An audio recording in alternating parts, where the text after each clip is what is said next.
Jika kamu punya santan kelapa dan gula merah, mending dibikin gini aja. Ini bikinnya gampang banget, hanya diaduk dan dikukus aja. Kebetulan aku lagi nungguin suami pulang ke rumah. Dan aku siap-siap bikinin dia kue tradisional ini. Ini rasanya enak banget dan suami sangat suka. Ya, pertama kita gunakan 500 gram gula merah. Lebih enak lagi bila pakai gula aren. Kemudian kita tambahkan juga 900 ml santan kelapa kental. Ini aku ambil dari 2 butir kelapa. Lalu ini langsung aja kita angkat dan letakkan di atas kompor. Jangan lupa nyalakan apinya, gunakan api sedang aja. Kemudian ini kita aduk-aduk hingga tercampur rata, mendidih dan gulanya larut. Nah, jika sudah mendidih seperti ini, langsung aja kita angkat. Kemudian kita masukkan ke dalam wadah, dan pada saat kita masukkan di dalam wadah, pastikan disaring ya, agar tidak ada kotoran yang masuk di dalam adonan. Selanjutnya adonannya ini kita aduk-aduk hingga benar-benar dingin. Pastikan benar-benar dingin ya guys, agar nanti lebih mudah tercampur dengan bahan lainnya. Lalu kita masukkan 1 bungkus tepung ketan putih ke dalam wadah. 1 bungkus ini isinya 500 gram ya. Kemudian tambahkan garam, lalu ini kita aduk rata. Dan setelah tercampur rata, kita masukkan adonan gula merah yang sudah kita dinginkan tadi. Ini kita masukkan secara bertahap sambil diaduk-aduk hingga merata. Ternyata gula merah dan santan bila dicampur aromanya benar-benar harum ya guys. Jadi di sini aku nggak pakai pasta vanila lagi karena aroma dari santannya udah harum banget. Tapi jika teman-teman mau pakai pasta vanila atau vanili bubuk untuk membuat kuenya lebih harum lagi juga boleh, disesuaikan dengan selera masing-masing. Kemudian kita sediakan wadah, saya menggunakan ukuran 18 x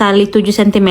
Jangan lupa oleskan minyak goreng dan alasi dengan daun pisang. Jika tidak punya daun pisang juga nggak apa-apa, boleh di skip aja. Kemudian loyangnya kita masukkan di dalam kukusan yang sudah kita panaskan sebelumnya, dan langsung aja kita tuang adonannya ke dalam loyang. Dan ini kita kukus selama 1 jam menggunakan api sedang aja. Jika menggunakan kukusan biasa, tutupnya dilapisi kain agar airnya tidak menetes di dalam adonan kue. Dan setelah 1 jam dikukus, ini udah matang, aromanya benar-benar harum banget. Kemudian langsung aja kita keluarkan dari kukusan, dan ini kita biarkan hingga dingin dulu baru dikeluarin dari dalam loyang. Dan jika kuenya sudah dingin, langsung aja kita sisir bagian pinggir loyang agar kuenya nanti lebih mudah dikeluarin. Lalu kita keluarkan kue dari dalam loyang, dan kalian bisa lihat sendiri hasilnya seperti ini. Ini aromanya benar-benar harum banget guys, suka banget dengan aroma kuenya. Kemudian kita angkat daun pisangnya, dan ini siap untuk dipotong. Berasa banget ya pada saat dipotong, tekstur kuenya sangat lembut dan halus. Ini juga terasa kenyal. Nah, di tempatku kue ini disebut dodol gula merah. Ini dodol gula merah paling simple, anti ribet, dan tidak perlu dimasak berjam-jam ya. Karena biasanya kalau bikin dodol membutuhkan waktu dan tenaga yang lumayan banyak, tapi kali ini kita hanya membutuhkan waktu 1 jam untuk membuat dodol gula merah yang sangat enak. Dan kalian bisa lihat sendiri tekstur kuenya sangat lentur, ini juga lembut banget, dan ini rasanya sangat enak guys. Terasa lembut di dalam mulut, manisnya pas, dan dodol ini juga nggak syarat di tenggorokan. Tiap daerah mungkin memiliki nama menu yang berbeda-beda. Di daerah Bunda-Bunda, kue ini disebut apa? Tulis di kolom komentar ya. Oke, selamat mencoba resepnya. Jika mau request resep lainnya, bisa langsung tulis aja di kolom komentar di bawah.